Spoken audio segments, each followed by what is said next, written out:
8h26 em Campos, de volta com o Folha no Ar, primeira edição. Hoje, 22 de fevereiro de 2021, recebendo o secretário de Educação do município de Campos, o Marcelo Félix. E eu falava no fechamento do bloco anterior, Arnaldo, sobre essa questão da aglomeração que aconteceu durante o período de carnaval. E aí nós tivemos uma semana, né, pelas redes sociais aí muito intensa. Em Campos, por exemplo, teve até barreira sanitária que foi destruída durante a madrugada. E a aglomeração aconteceu de ponta a ponta. Não foi só em Campos, mas estou me referindo evidentemente que ao nosso município. E naturalmente, seguindo aquilo que a gente tem de conhecimento, baseado nas informações dos especialistas, como o doutor Nélio Artigo, doutor Rodrigo Carneiro, enfim, os especialistas que passaram por aqui e colaboraram de forma assim, fundamental para que a gente pudesse entender essa reação das aglomerações, como aconteceram, né, no ano passado, novembro e dezembro, e os números que dispararam em janeiro. Secretário, o carnaval praticamente terminou ontem, né? Muita gente voltando hoje, né? Começando a retornar hoje para sua vida aí normal em Campos, o normal dentro desse novo normal aí. Como é que o senhor espera também entender esses números, interpretar esses números e lançar esse início para dia 29? Ou, como o senhor disse, pode tudo mudar? Bom, essa pergunta também nos faz refletir sobre a educação, né? Por que razão que a gente está vivendo uma situação em que trata-se de uma pandemia, trata-se de pensar no próximo, trata-se de morte, e as pessoas estão pensando apenas nelas próprias, e aí violando as regras estabelecidas, né? Falar em carnaval, e que o carnaval foi até domingo, parece demonstrar que a sociedade ainda não compreendeu o que é uma pandemia. Talvez não seja culpa de ninguém, mas é seguramente responsabilidade de todos. Se cada um fizer a sua parte, e aí alguns vão estar ouvindo dizendo, mas isso não funciona. Pois é, e se a educação não funcionar, daqui a 10 anos, será que cada um vai fazer a sua parte? Se a gente espera que o futuro seja melhor, nós temos que começar hoje. Então essa é a defesa que eu faço num processo de responsabilidade, mas também de enfrentamento. Que se a gente não começar a mudança do futuro agora, esse futuro não será melhor do que hoje. Eu tenho certeza que os nossos ouvintes, as pessoas que nos assistem, discordam desse tipo de movimento que desrespeita, né, esse modelo de convívio social, de que não se usa máscara, de que se derruba barreiras, enfim, de que pessoas vão presas, né, como um cantor que foi preso recentemente no Rio de Janeiro porque estava fazendo um show dentro de uma escola pública. Como imaginar algo nesse sentido e como não fazer nada? Não fazer nada é simplesmente a gente deixar a educação, que, mais uma vez eu repito, é silenciosa. A doença da falta da educação, ela não te gera uma dor isolada, mas ela gera uma dor na sociedade como um todo. E é isso que a gente vive hoje. Ou alguém está satisfeito com a educação que a gente tem em nosso município, né? Então daí eu digo o seguinte, reforçando essa questão, eu sinalizo que estamos muito cientes de que, infelizmente, por razões culturais e principalmente de indisciplina, que poderíamos chamar lato sensu, de falta de educação, porque pensar no próximo, viver em sociedade, saber que eu tenho direitos, mas que eu também tenho responsabilidades, isso é o princípio básico da educação. E se a gente não faz ou começa a fazer isso desde já, se uma nova pandemia ou qualquer outro elemento que venha, que requer um posicionamento de sociedade, acontecer daqui a 10 anos, o que a gente vai estar plantando hoje vai voltar a acontecer. Agora, enfrentando a questão do carnaval, ciente desse fator cultural, ciente de que as pessoas estão pensando nelas mesmas, e a gente respeitando isso, não estou aqui fazendo julgamento de que as pessoas estão erradas, mas o pensamento social, o pensamento solidário precisa estar presente nisso também, para que essas pessoas possam recuar.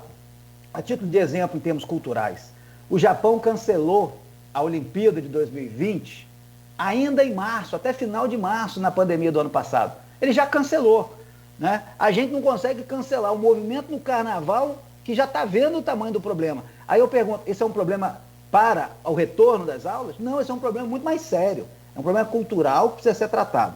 Com relação ao objetivo à abertura das aulas, nós vamos estar, abertura da escola, por assim dizer, nós vamos trabalhar monitorando isso. Ou seja, não haverá nenhum retorno de aula se o município não estiver na fase amarela ou verde. De fato, quando a gente pensa que o carnaval é um espaço de aglomeração, e aí também eu tenho que ser muito justo, né? No primeiro semestre eu estava no Canadá e eu acompanhei o período de verão também, né, principalmente na Europa, e eu via como que o processo de aglomeração por conta de praias e tal acontecia. Então a gente precisa ser justo nesse sentido. Alguns países isso funcionou melhor do que outros, né? Mas nós não vamos retomar, ou mesmo que o retorno se inicie por alguma razão, Dia das Mães, ou o que quer que seja, né?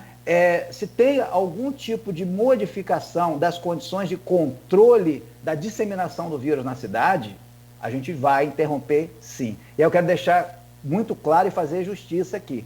Todo esse trabalho que eu estou nesse momento como interlocutor, ele é fruto de um trabalho conjunto e de parceria envolvendo a Secretaria de Educação, Ciência e Tecnologia e a Secretaria de Saúde, né? Na pessoa do Dr. Charbel como especialista, né, nessa questão, né, de todo esse processo que a gente tem aqui hoje, de necessidade de estar lidando com isso, com os protocolos, e que tem todo o conhecimento, tanto no âmbito nacional quanto internacional, e também, né, do nosso secretário de Saúde, né, o doutor Barreto.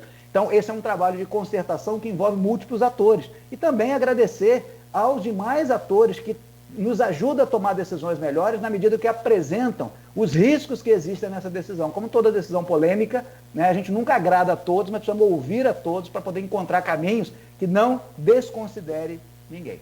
Então, se não for possível começar, a gente não vai começar. Ninguém precisa se sentir pressionado. O prazo é uma referência de planejamento. Nos leva a ter manuais, nos leva a ter materiais, porque isso não se faz da noite para o dia. A gente vai precisar aí, né, nós estamos falando aí de hoje até o final de março, nós temos aí pelo menos uns 30 dias para poder trabalhar, para começarmos com 8 a 10 unidades. Será que a gente não faz isso? A minha resposta é: faremos. E será exemplo para as demais que começarão em período posterior. Marcelo, vou sair um pouquinho da questão da pandemia, né? Até a gente está insistindo na pergunta de pressão do governo, pergunta que eu já fiz, perguntando se seria parte do governo, da Secretaria Municipal, de onde vem aí a questão do... Só respondo ao Maurício. Maurício tem prioridade porque é o comentarista número 1 do Folha no Ar, eu sempre falo, a gente fala com ele com carinho, mas ele está perguntando se está tendo alguma pressão do governo para a retomada das aulas. Bom, pressão da educação. Educação no seu sentido simbólico, tá? Nós, como eu já mencionei, não vou repetir detalhes, mas começou esse processo quando nós iniciamos o ano letivo no dia 1º de fevereiro, não fizemos comentários sobre retorno que não fosse presencial. Inclusive eu afirmei categoricamente, fevereiro será apenas de aulas não presenciais. E estamos cumprindo. No entanto, havia processo do Ministério Público e nós estamos percebendo que tem muito aluno excluído. Então, não é uma pressão de governo no seu sentido pobre da palavra, como se alguém quisesse impor algo. Já ouvi dizer também assim, é uma pressão das escolas particulares. As escolas particulares se colocam como aptas e prontas e têm as suas especificidades. Porém, o Ministério Público matou isso na origem quando disse, não volta uma sem voltar a outra, ou seja, não volta particular sem voltar o público. E isso nos fez refletir como um todo. E aí, pensar, por exemplo, num outro cenário que só vai voltar após a vacina, como é que a gente vai fazer com... Eu não consigo precisar hoje, infelizmente, nós começamos as aulas não tem um mês, mas o levantamento inicial aponta por um número significativo de alunos excluídos que não estão aprendendo. Eu gostaria também de pedir apoio para que as pessoas possam apontar caminhos, porque é claro e legítimo que as preocupações existam, mas eu acredito muito na nossa capacidade criativa, inovadora, de apontar caminhos do tipo, olha, esses alunos que não têm internet, que estão excluídos, existe a chance de fazer a opção A, a opção B, que até então nós estamos muito preocupados com eles, e essa é uma pressão silenciosa, mais uma vez, como acontece das pressões na educação, né? Essas pessoas sequer conseguem mandar um e-mail para a gente dizendo, ei, eu não consigo estudar. Se a gente não tomar a iniciativa de ir ao encontro dessas pessoas, desses alunos, dessas famílias, muitas delas com desempregadas, muitas delas que o próprio estudante não tem uma mesa adequada para poder estudar, mesmo que receba a apostila física, e outros pais que sequer foram procurar a escola. E é importante deixar claro, para muitas famílias há uma questão central. A alimentação, ela faz falta. E a Secretaria iniciou desde janeiro uma análise, um processo para que a gente possa retomar a distribuição do kit alimentação. Dentro de um novo processo, um processo muito cuidadoso, porque a gente está fazendo, seguindo exatamente o regramento do governo federal, no âmbito do FNDE, principalmente atendendo a questão da questão nutricional de cada estudante. Então isso vai voltar, tá? É importante. Não são as aulas híbridas, a gente sabe que o impacto disso é importante para muitas famílias. Então nós precisamos lembrar dessa complexidade que a gente tem na nossa rede municipal, e eu peço também que haja essa contribuição. A gente pretende, possivelmente, né, até abrir, vamos pensar isso com mais detalhe, esse manual operacional para que mais pessoas possam trazer contribuições quando a gente tiver uma primeira versão dele, tá certo? Marcelo, você falou uma questão importante aí dessa questão do kit alimentação, né?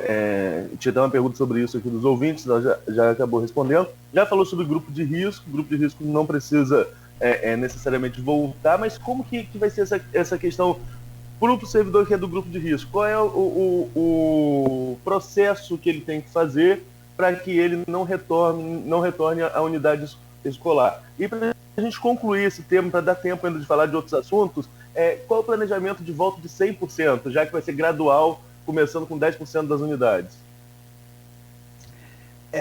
Bom, eu não sei se eu peguei todas as perguntas, mas o que eu posso dizer é que presencial, ou seja, 100% com vacina. Ao longo do tempo, isso poderá ser ampliado, porque vamos entender o seguinte, a educação é um sistema naturalmente que usa todo o potencial do ser humano, ou seja, é um sistema inteligente. Então, na medida que as escolas começarem a desenvolver esse processo, automaticamente lições serão aprendidas por parte dos próprios educadores. Como eu comecei mencionando, não se trata de nenhuma comparação com o supermercado, mas dizer que em algum momento o supermercado começou a funcionar e era tenso para todos nós seguir ao supermercado. Em algum momento isso se tornou uma coisa mais, por ser necessário, se transformou numa coisa mais realista, a gente passou a fazê-lo. A educação, quero lembrar a todos, a educação é necessária. Ah, mas então faça online. Mas os alunos estão respondendo, sobretudo eu estou falando dos alunos da rede pública municipal, em que medida? Eu não tenho nenhum dado de 2020. Me perdoem, mas vocês terão os dados de 2021, eu me comprometo. Tá? Esse é o fator que a gente vai levantar e vamos trabalhar isso com rigor científico que é necessário. Bom, quando que volta 100%, como eu mencionei? Quando tivermos a vacina para todos. Agora, até lá, a gente vai poder ter um modelo que amplie ou retroceda, mas que, acima de tudo, a aprendizagem esteja acontecendo. Não sei se faltou alguma pergunta, me reforce se for preciso. Só queria reforçar para quem é do grupo de risco e não vai voltar agora, mesmo nesse modelo híbrido. Qual seria o processo? É a Prev Campus? É a Secretaria de Educação?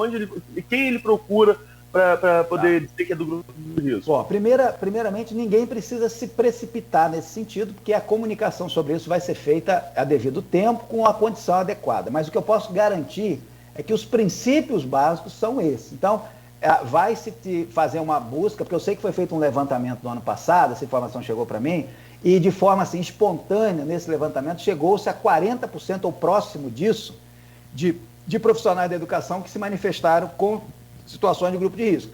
A gente vai trabalhar sabendo desse percentual de levantamento, mas ele foi um levantamento mais espontâneo, e vai ser trabalhado de maneira formal. Muito provavelmente, não quero antecipar porque eu preciso ter a propriedade precisa para não passar uma informação imprecisa, a Prev Campus será acionada, vai ter uma estratégia, uma estrutura para que a pessoa tenha um documento que possa garantir a ela vai trabalhar, não vai precisar sequer ir à escola, ela vai ter um meio digital, se preferir, para poder digitalizar esse documento e com isso a informação vai chegar na escola, vai chegar na secretaria, ela não vai precisar sair de casa para isso, tá? Isso aí é um compromisso nosso. Pessoas do grupo de risco não irão se expor para o caso do protocolo. Não é que com isso eu esteja dizendo que as demais estarão expostas. Não, elas vão cumprir o protocolo. Só queria saber, Arnaldo, se me permite, rapidamente, o senhor tem uma data definida para o retorno dos kits? Eu não tenho uma data, porque esse é um processo licitatório em curso. Então, eu tenho um cronograma. Nesse cronograma, se a coisa fluir como está sendo planejado, a gente acredita que até o início de abril, tá, a gente já tem a condição. Para alguns pode parecer muito longe, principalmente para quem conta com isso. Mas, infelizmente, nós não podemos atropelar um processo licitatório sob pena de ganhar tempo no processo e perder tempo em termos da entrega do objeto, que é justamente o kit. Tá? Então, a gente vai fazer isso com o máximo rigor e acompanhamento para que a gente não corra os riscos de não fazer a entrega, só pelo fato de correr demais com o processo. Agora, professor, eu vou fugir um pouco da pandemia, queria falar sobre regência. Há previsão de que volte, de que nessa semana mesmo a Câmara vote o retorno da regência. Volta mesmo, se a Câmara aprovar, óbvio, e deve aprovar, porque é uma pauta que é de interesse do servidor e dificilmente vai ser barrado pela Câmara. Volta em que condições? Perfeito. Essa também é uma pergunta muito importante para os nossos educadores. Para mim foi uma surpresa quando eu tomei ciência de que houve uma interrupção do pagamento da regência. Aí eu fui procurar saber as motivações e identifiquei que é porque na lei da regência hoje, ela aponta para, em um dos artigos, ela aponta para a necessidade da presença na sala de aula, porque esse era o paradigma até então. No entanto, a gente observou que de qual o sentido de você retirar do professor, é um aspecto importante, sobretudo no momento de crise econômica, faz-se um corte salarial de 20%, porque você retira o professor da sala de aula, que não é seu desejo. O desejo do professor é estar atuando profissionalmente ali e fazendo o processo de ensino fluir. Então, ele também foi penalizado pela pandemia de forma dupla, como cidadão, como todos nós, e, além disso, também na sua dimensão do trabalho. E isso também teve um impacto, a meu ver, muito negativo na educação, porque, ao que eu pude observar, o processo foi muito descentralizado em termos de ação de aprendizagem não presencial nas escolas. Então, teve diretores que organizaram com seus professores experiências riquíssimas, outros nem tanto. E o que aconteceu na prática? A gente teve aí uma heterogeneidade e, para muitos casos, não se houve aprendizagem.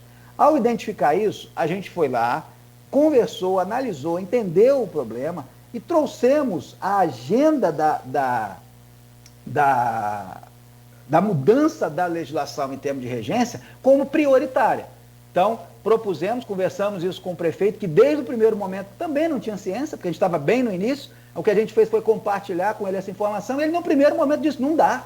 Isso não é um respeito à educação. Como é que a gente vai interromper?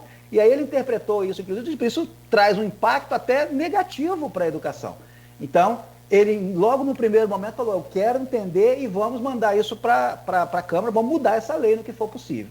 E aí a gente trabalhou isso conjuntamente com a equipe técnica, assessoria jurídica, a procuradoria da prefeitura, para identificar. E vimos que não era um processo complexo. A gente precisou adicionar ali alguns elementos, basicamente que foi a retirada desse princípio conceitual do que o que justifica a regência. Não é simplesmente ter a sala de aula, é ter o ensino, é ter a aprendizagem. E junto com isso também tem a questão da utilização da tecnologia pelos docentes, com capacitação. Então a gente aproveitou para criar nisso uma oportunidade, para que a própria secretaria esteja obrigada a trazer a questão da capacitação digital, pensando o futuro. Os professores devem ser incentivados também a ensinar utilizando os meios digitais. Não é obrigatório, ele precisa ser capacitado no primeiro momento, e essa nossa gestão ela vai ser muito voltada para a capacitação docente, para que dentro de 4 anos os nossos professores estejam realmente atuando naquilo que é previsto para o século XXI, principalmente nessa segunda ou terceira década do século. Mais uma pergunta também que foge um pouco dessa questão da pandemia, mas que é pertinente porque é de continuidade, é a questão da eleição para diretor de escola. Nós tivemos a eleição recente, os mandatos vão ainda terminar daqui a 2 anos, no mínimo, né, daqui a 3 anos. E o prefeito Vladimir, em entrevista aqui, falou que pretende manter a eleição, mas não no atual modelo.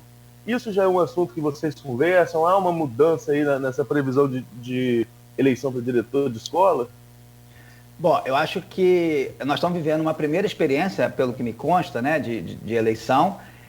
Tem todo um aprendizado nesse sentido, mas o princípio básico é de aperfeiçoamento contínuo, como se faz com política pública. Né? Deixando claro aqui, nós não estamos falando de nenhum retrocesso, em absoluto. Eu acho que a experiência do que estamos aprendendo, infelizmente a pandemia, de certa maneira, traz impacto na própria questão da gestão escolar, mas há tempo, esse não é um assunto que está sendo discutido em absoluto, pelo contrário, o que a gente tem discutido, e semanalmente praticamente, com os diretores escolares e de creches é que precisamos ampliar a autonomia.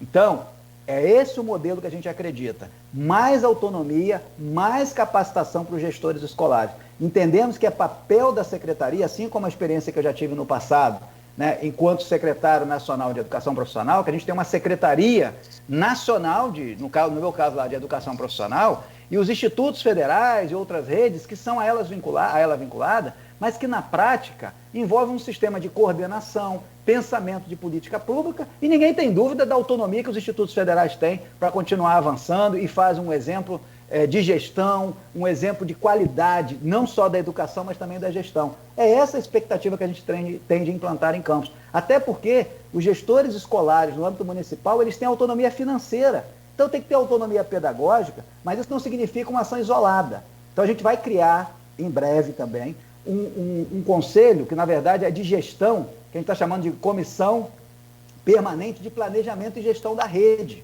Eu fiz isso também no âmbito nacional.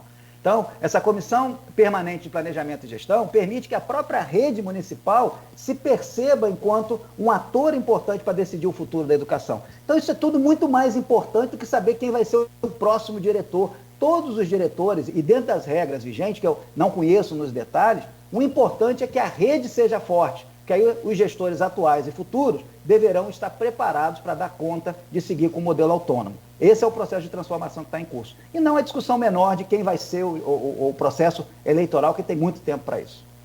Tem também aqui a cobrança da Helena Mendes Freitas. A creche Morro do Coco precisa de visita, precisa urgente de visita. E o Maurício que está perguntando se você conhece todas as unidades, já conhece ou a maior parte das unidades do município. Conheço todas as prioridades das unidades. Não conheço todas as unidades, é fato. Nosso município ele tem aí uma extensão territorial que é compatível com o Distrito Federal, em termos, né, de tamanho. Então, isso só aumenta o nosso desafio. E mais do que isso, né, fazer uma visita numa escola sem que só tenha o diretor, nós optamos por trazer o diretor para reuniões quase que semanais. Mas, essencialmente, assim como a creche Morro do Coco, né, tantas outras creches têm, sim, uma necessidade, e escolas, de uma atenção essencial. A nossa preocupação primária é com vidas. Se uma estrutura de uma escola ou creche está colocando em risco vidas de pessoas, é a nossa ação prioritária. Para além disso, se há dano ao patrimônio, risco de cair, de alguma coisa que possa gerar uma perda maior, sob o ponto de vista, inclusive, financeiro, também está na prioridade. O que nós fizemos? Numa das reuniões que nós tivemos com os diretores e diretoras de escolas e creches, nós encaminhamos um formulário digital para que eles pudessem preencher. Qual é a sua prioridade número 1 de infraestrutura? Qual é a sua prioridade número 2 de infraestrutura e a sua prioridade número 3 de infraestrutura?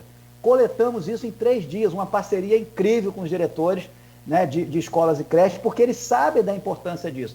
Trabalhamos esses dados dentro de um processo de priorização e agora o passo que está em curso é justamente essa ação corretiva. Nós não temos hoje um contrato municipal com uma empresa para fazer as manutenções. É importante só lembrar o seguinte, volto a dizer, nós não temos ainda 60 dias de gestão, mas são muitos problemas. Então, o que qualquer gestor público com alguma experiência precisa fazer? Priorizar.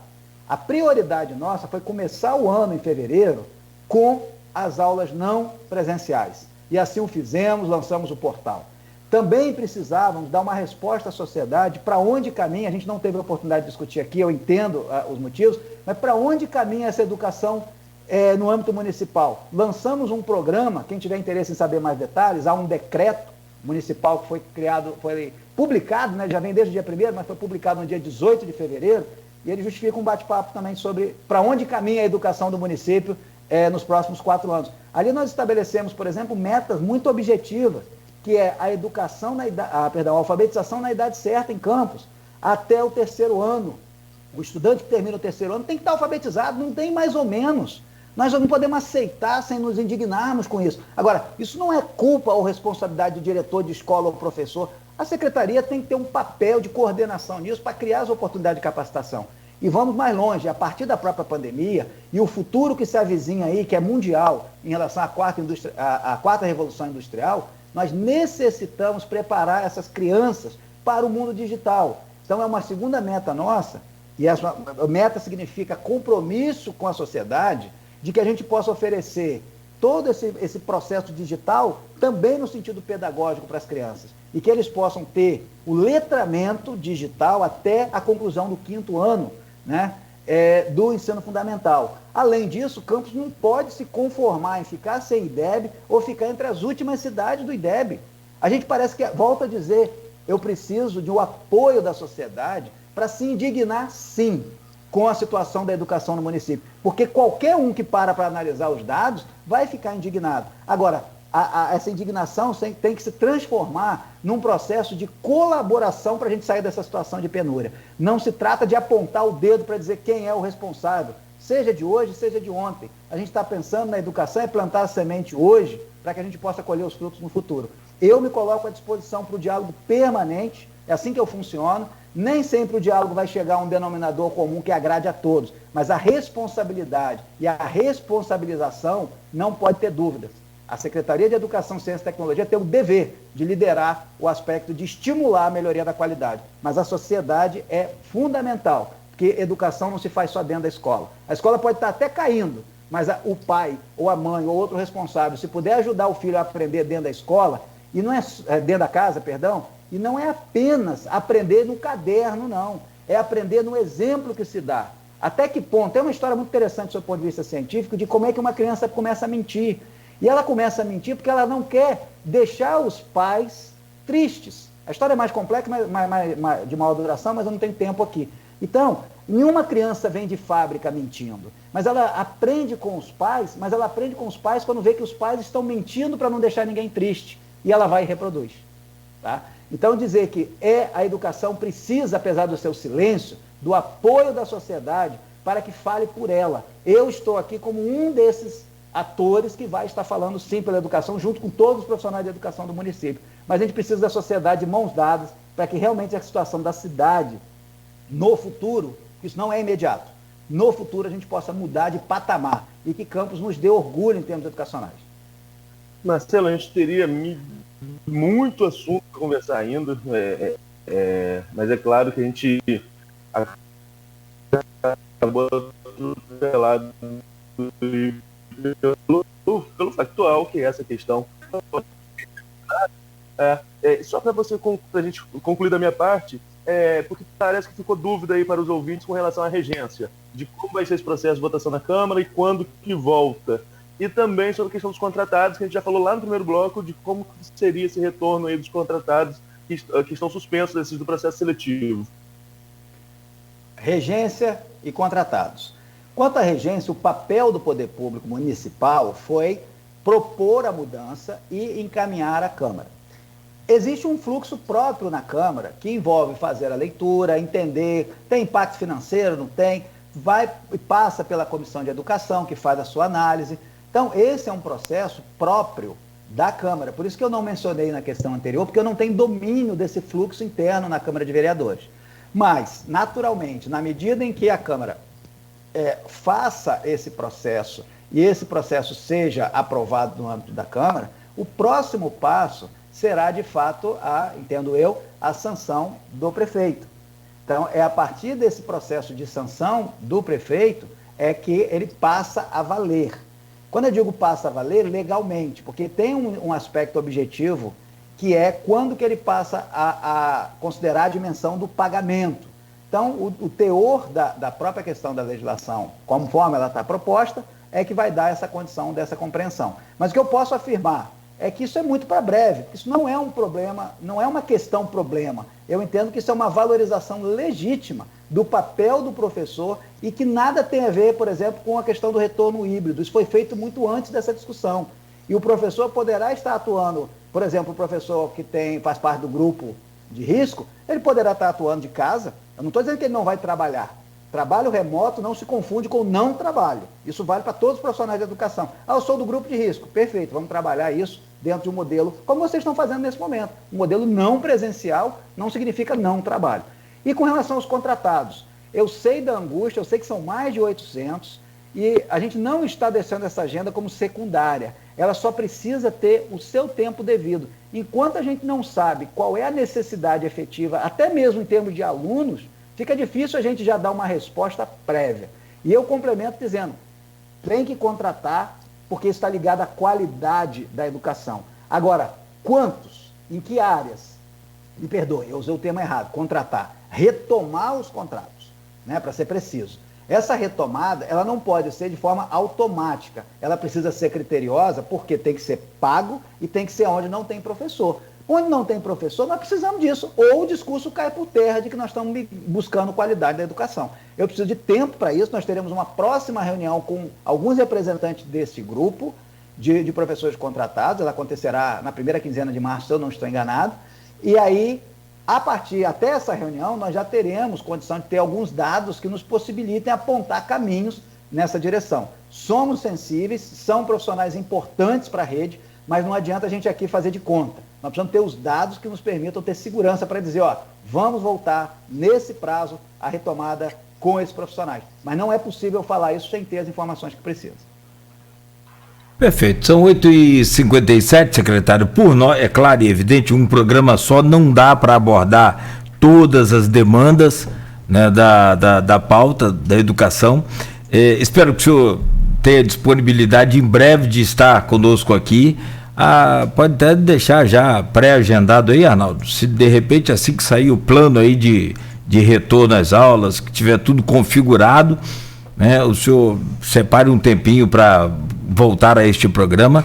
E tem só mais uma questão, eu vou dar uma sugestão ao senhor, se puder pedir ao pessoal da assessoria aí de comunicação do senhor, dá uma olhadinha nos comentários, tem muitos pedidos, tem muitas reclamações de compra de material e falta de material, enfim, toner que não está chegando nas escolas, de repente esses que o senhor pediu aí para dar sugestão, né, pode ter alguma coisa que aproveita aqui nesses comentários.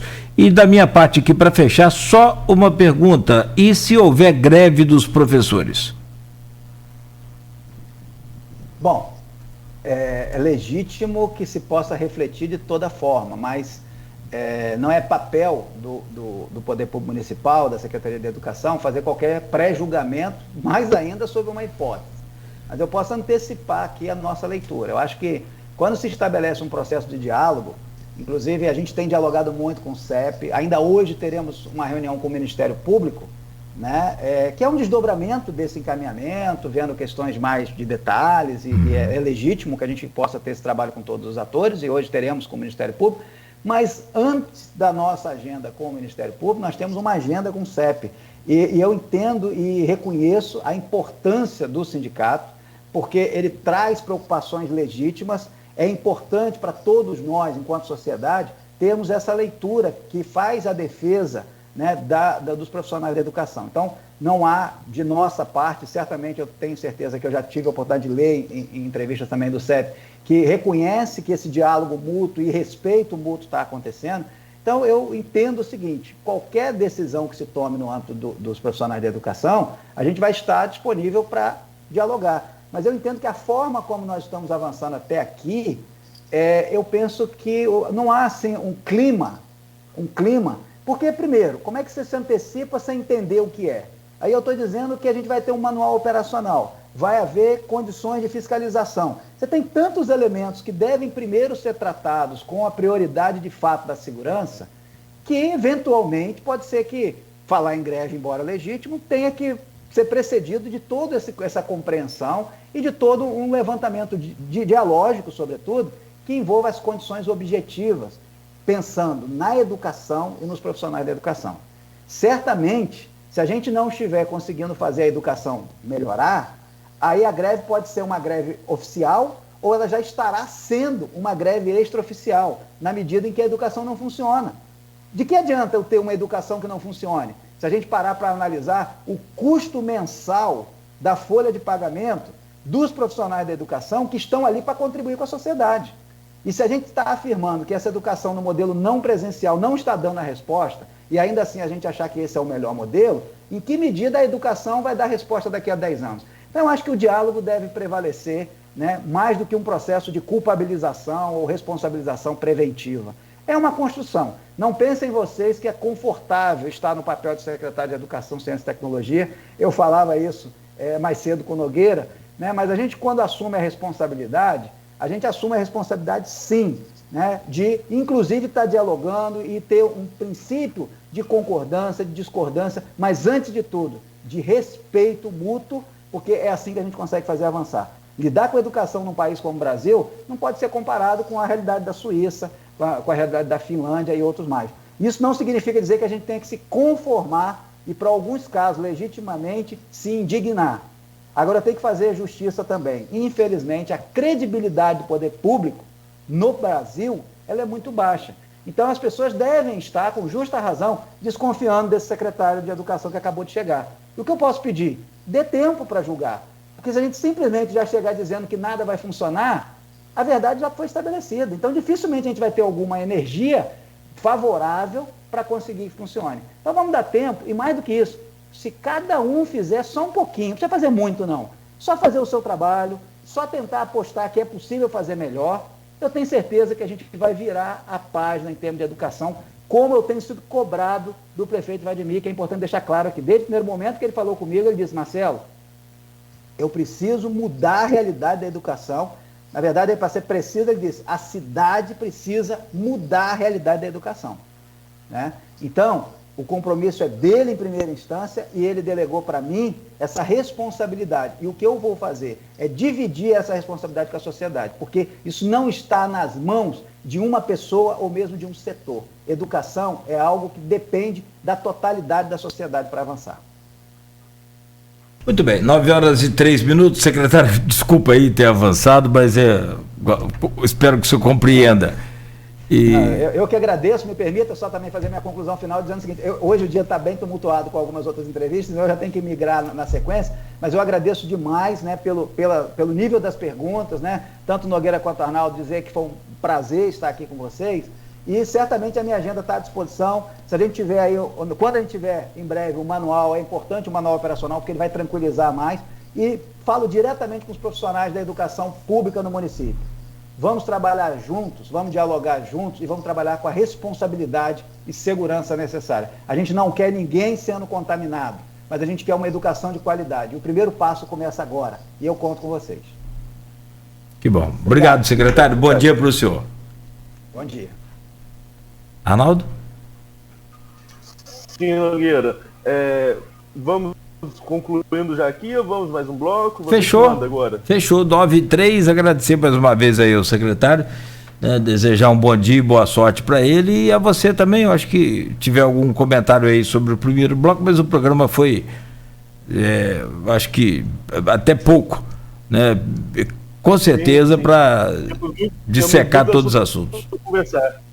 Muitos assuntos para conversar, sim. Agradecer ao Marcelo pela disponibilidade, nos colocar à disposição também, assim, se tiver notas a serem publicadas, a serem divulgadas à população.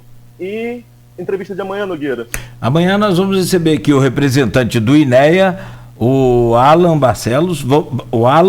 Vamos falar também com o João Siqueira, que é presidente do SIDENF, e a gente vai falar muito sobre a questão da agricultura, do plano de retomada dessa agricultura que está aí, e ainda do polêmico manejo dos canais e suas comportas aí que são abertas e fechadas, sempre causando polêmica aí na nossa Baixada, principalmente, né, o canal das Flechas. Amanhã, a partir das 7h da manhã. Arnaldo, obrigado pela presença. Bom dia e até amanhã. Valeu, secretário. Bom dia. Arnaldo, bom dia mais uma vez. Parabéns aí pela vitória ontem, Arnaldo. Pelo amor de Deus. Estamos até cansados para o programa, né? Obrigado aí, eu preciso me retirar realmente. Pode ir. Vai lá, secretário. Agradeço a vocês aí pela oportunidade. Fica à vontade, nós que agradecemos aí. Boa sorte para o senhor. Não é fácil a situação dele, não. Estar no lugar dele agora não é agradável, não. Arnaldo, mas de qualquer forma, parabéns. O Flamengo vem fazendo deu uma caída no início do campeonato, mas agora Eu acho que ele perdeu quando puder. Aí, já estão colocando aqui que é vitória do VAR. Falando que é vitória do VAR, pelo amor de Deus, hein, Rogério? Pelo amor de Deus. Mas enfim. Bom. Botafogo e Vasco é uma situação delicada, né? Não, o Botafogo já caiu, né? O Fluminense surpreendeu, né? O Botafogo e o Vasco também, né? Esperar que o Vasco vai fazer 12 gols não tem mais jeito. No jogo é praticamente impossível. E o Fluminense, né? Acho que foi. O Flamengo se espera, com a estrutura que tem, que se dispute título. Até feio o Flamengo chegar à liderança de um campeonato desse na última rodada, mas o Fluminense, com um orçamento bem menor, equipe bem mais modesta, surpreendendo aí na disputa desse ano, ficando ali entre os primeiros. O pior time mais bem colocado no campeonato. Mas é só, rapaz, não tem, se bem que é fácil resolver problemas dos outros, e a gente acha que entende de futebol, mas a gente que já acompanhou um pouco lá de dentro, a gente sabe. Bota a garotada pra jogar. Se é pra estar na crise, deixa a garotada de Xerém, no caso do Fluminense, os moleques de Xerém jogar. Se perder, perde com aquela molecada ali, vai dar orgulho. Se ganhar, é o que está acontecendo. Né? Um pouco de experiência não faz mal a ninguém, mas não precisa de tanta experiência também. Fred, Neném, que já deu mais de 100 anos aí, né? Então, só umzinho experiente, deixa a garotada jogar. Eu acho que, né, consegue resolver bem isso aí. Arnaldo, bom dia para você, meu querido. Bom dia, até amanhã, se Deus quiser. Até amanhã, são 9h07. Você segue aqui na Folha FM 98,3, a rádio que toca você. O Folha no Ar, primeira edição, volta amanhã às 7 da manhã, no oferecimento dos laboratórios Plínio Bacelar, Clínica Proteus e Dedumas Baterias.